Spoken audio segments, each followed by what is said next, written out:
hədisdə 3 dənə məsələ var ki, və bundan kifayətlənir. 3 dənə məsələ var ki, buna diqqət etməliyik. Deməli, insanların cəm olmağı üçün birincisi tövhidin olmalı. Əgər insanların sən haqq üzərində cəm olmağını istəsənsə, birinci tövhid olmalı. Səhih, doğru əqidə mənhəc olmalıdır. Və bu əqidəmizin də qaynağı hardandır? Kitab və sünnədəndir. Hardan biz götürürük onu? Kitab və sünnədən götürürük. Və ona görə də əgər insanlar cəm olmağı istəyirlərsə, birinci səhih əqidə olmalıdır. La ilahe illallah kəlməsi olmalıdır və həmçinin bu kəlmənin tələb etdiyi şeyləri bilməliyik, mənalarını bilməliyik və həmçinin onun dəlillərini bilməliyik. Və belə olanda elhamdülillah insanlar cəm olacaqlar. Yox, əgər müxtəlif əqidələr olsa, hər kəs öz əqidəsini ortaya atsa, bu öz əqidəsini, o birisi öz əqidəsini, o birisi də öz əqidəsini ortaya atsa, onda nədir? Onda sən heç vaxt cəmliyi görə bilməzsən, bərabərliyi görə bilməzsən. Deməli, birinci məsələ nədir? Cəm olmaq üçün əqidə, amma sağlam əqidə, düzgün əqidə. O əqidə ki, onun qaynağı Quran və sünnədəndir. Aydındır? Yaxşı, ikinci nədir? İkinci isə odur ki, ixtilaf zamanı nədir? Kitab və sünnəyə qayıtmaq. İxtilaf zamanı parçalanmamaq. Necə ki Allah, necə ki hədisdə keçdiyi kimi Peyğəmbər sallallahu nə buyurdu? Allah sizin üçün 3 şey razıdır. Onlardan biri nədir? Allahın ipindən möhkəm yaxşı parçalanmamaq. Deməli, Allah subhanahu wa ta'ala bu hədisdə keçən ipi Quran və sünnədir. Quran və sünnə. Deməli, ixtilaf zamanı Quran və sünnəyə qayıtmaq. Necə ki Allah subhanahu wa ta'ala "Fə in tənaza'tum fi şey'in farudduhu ila Allah və Rasul." Əgər bir şeydə ixtilaf eləsəz, əgər bir şeydə mübahisə eləsəz, nəyin? Onu Allaha və Rasuluna qaytarın. Yəni Qurana və həmçində Allah Resulü sallallahu əleyhi və səlləm öləndən sonra nədir? Sünnəsinə qaytarın, hədislərinə qaytarın. Elhamdülillah, əgər belə olarsa insanlar kitab və sünnəyə qayıtsalar, ixtilaf zamanı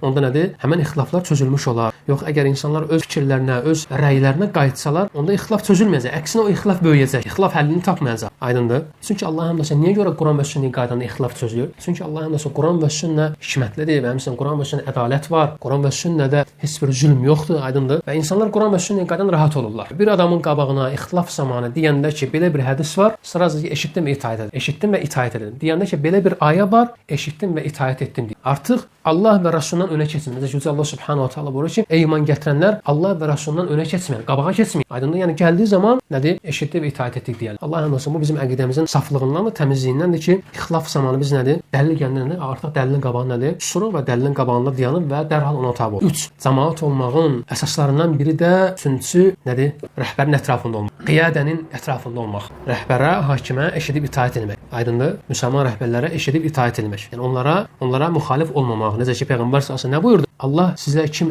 əmr təyin edibsə, Allah sizin üzərinizə əmr təyin edibsə, onlara nəsihət etməyiniz. Aydındır? Deməli, nəsihət sözünün mənası ümumiyyətlə bir çox mənası var. Onlardan biri də səmimi olmaq deməkdir. Yəni insan rəhbərinə qarşı səmimi olmalı. Əgər bir olmağı istəyirsə, cəmiyyətin, toplumun, aydındır, rəhbərinə qarşı səmimi olmalı. Yəni səmimi olmaq, rəhbərə eşidib itaat etmək və həmçində ona qarşı çıxmamaq. 2. Rəhbərə qarşı olan səmimilik ondan ibarətdir ki, deməli, əgər rəhbər sənə hər hansı bir vəzifə veribsə, vəzifəni idarə edirsənsə, nədir? Onun haqqı ilə yerinə yetir. Vəzifədə rəhbəri aldatmamaq və həmçinin rəhbərə xəyanət etməmək. Əgər sən vəzifəni haqqı ilə yerinə yetirməsən, sənə verilən işi haqqı ilə yerinə yetirməsən, deməli bu insan nədir? Allah qorusun, həmin rəhbərə qarşı xəyanət etmiş sayıla bilər. Rəhbərlərə qarşı olan səmimilikdən, nəsihətdən odur ki, rəhbərlər üçün dua etmək. Onların islahı üçün, onların müvəffəqiyyəti üçün və həmçinin onların haqqı isabət etmələri üçün nədir? Allaha dua et. Və həmçinin də rəhbərlərə olan, onlara qarşı olan səmimilik, dedik ki, onların əmrinə eşidib itaat etmək və həmçinin onlara qarşı çıxmamaq və həmçinin insanlar arasında onların eyblərini, xətalarını danışmamaq. Çünki əgər belə olarsa, artıq sən digərlərinə də ona qarşı çıxmağı cürətləndirirsən. Həmçində digər insanlara qarşı onda nifrət hissi oyadırsan, kin